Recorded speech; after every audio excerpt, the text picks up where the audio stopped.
الصلاة خير من النوم.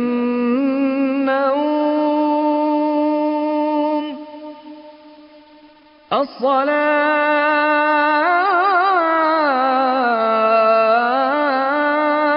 خير من النوم.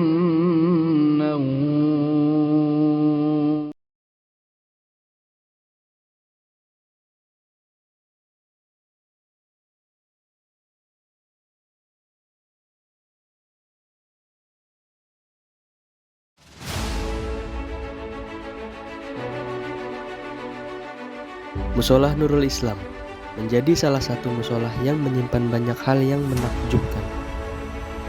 Dengan banyaknya jamaah di setiap harinya, musholah ini lebih dari cukup untuk memakmurkan serta mensejahterakan jamaahnya. Semua jamaah merasa damai, saling berdampingan satu sama lain dengan baik. Adapun fasilitas sekitar yang ada pada musholah Nurul Islam ini meliputi gedung serbaguna Musholah Nurul Islam, lapangan umum RW 08, dan juga kantor sekretariat RW 08. Sedangkan hal dalam kegiatan-kegiatan di Musholah Nurul Islam ini meliputi sarapan bersama pada Ahad pagi, wajibata iftaru ma'an sabaha yaumil ahadi, kajian agama, dirasatin diniyatan, kegiatan remaja, ansyitatus syababiyah,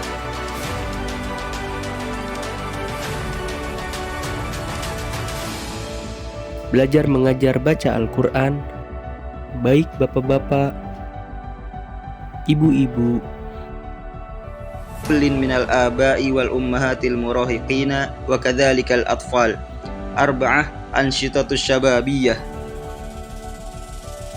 remaja, dan juga anak-anak.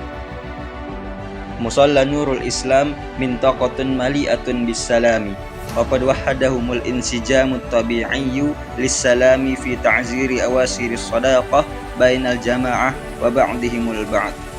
Alhamdulillah untuk dampak perubahannya di Nurul ini tentu bertambahnya jemaah ya. Bertambahnya jemaah secara kuantitas juga jemaah sudah banyak, dan secara kualitas juga sudah mulai bertambah karena ada beberapa jemaah yang awalnya belum pernah bisa ngaji Mas, belum bisa membaca Al-Quran sama sekali. Setelah kita sosialisasikan, kita ajak untuk belajar membaca Al-Quran, alhamdulillah beliau itu sekarang udah bisa membaca Al-Quran, bisa mengerti namanya makhrajal huruf, bisa mengerti tajwid panjang pendek dan segala macam. Jadi perubahannya adalah itu. Dan yang paling penting juga ada beberapa dari jamaah yang sudah menyampaikan kepada saya bahwa benar-benar merasakan manfaat dari sholat berjamaah. Ada yang ditenangkan hidupnya dari berbagai masalah, dari hidupnya tenang gitu kan. Yang kedua, ada yang disembuhkan dari penyakit, ada yang dimudahkan urusan rezekinya. Tentu rezekinya itu hal ini dalam hal ini itu berkaitan dengan harta ya, karena biarpun rezeki itu aspeknya luas, tapi selama ini kan kita mengatakan rezeki itu lebih identik dengan harta ya. Musholah Nurul Islam menjadi salah satu wilayah yang penuh dengan kedamaian.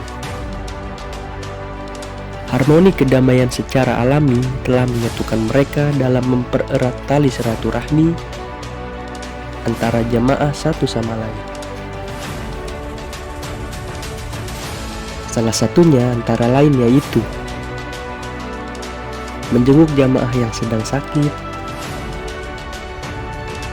memberi reward berupa sembako untuk para jamaah dan para pengajar baca Al-Quran.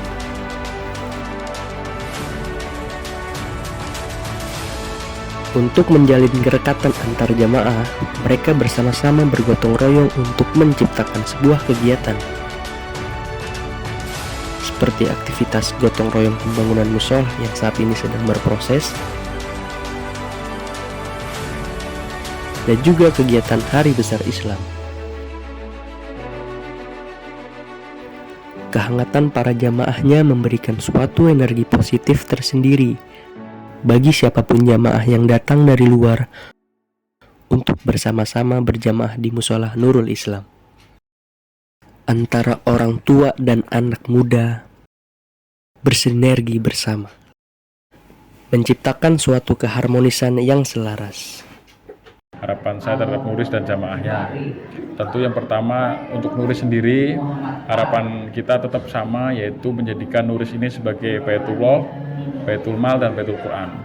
Saat ini kita sudah menjalankan program Baitullah, yaitu tempat sholat, dengan cara mengajak bapak-bapak, laki-laki yang sudah balik, dan ada anak-anak juga untuk sholat berjamaah. Ternyata tidak hanya laki-laki saja yang berjamaah. Sekarang ada ibu-ibu juga yang berjamaah dan remaja putri. Jadi untuk Baitullah, untuk saat ini perkembangannya sudah sangat pesat sekali, di mana ketika saya pertama kali menjabat itu tidak ada jemaah perempuan. Bahkan jemaah laki-laki pun tidak pernah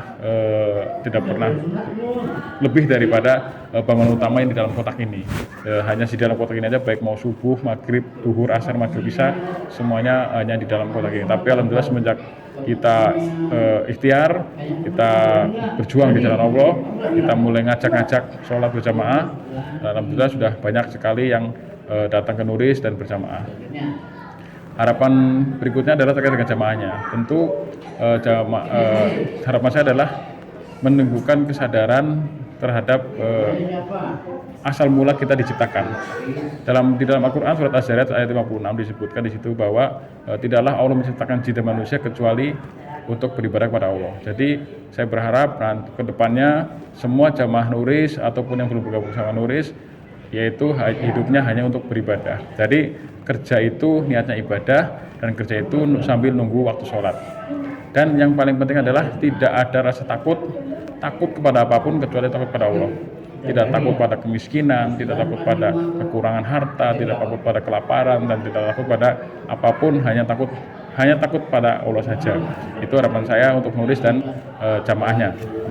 Tentu pesan saya adalah pesan agar kita tetap berpegang pada Al-Quran dan Sunnah, dan pada pemahaman para sahabat salafus soleh, karena itu adalah pemahaman yang paling baik dan paling benar. Karena Nabi sendiri mengatakan bahwa umat yang terbaik adalah umat hidup di jalanku, umat yang hidup di zamanku, umat yang hidup sesudahnya tabi'in, dan umat sesudahnya tabi'in dan tabi'ut. Jadi pesan saya, tetaplah istiqomah dalam salat berjamaah, jangan sampai kalah dalam orang-orang yang pelaku maksiat, di mana kita tahu bahwa pelaku maksiat juga ada yang istiqomah, Pak.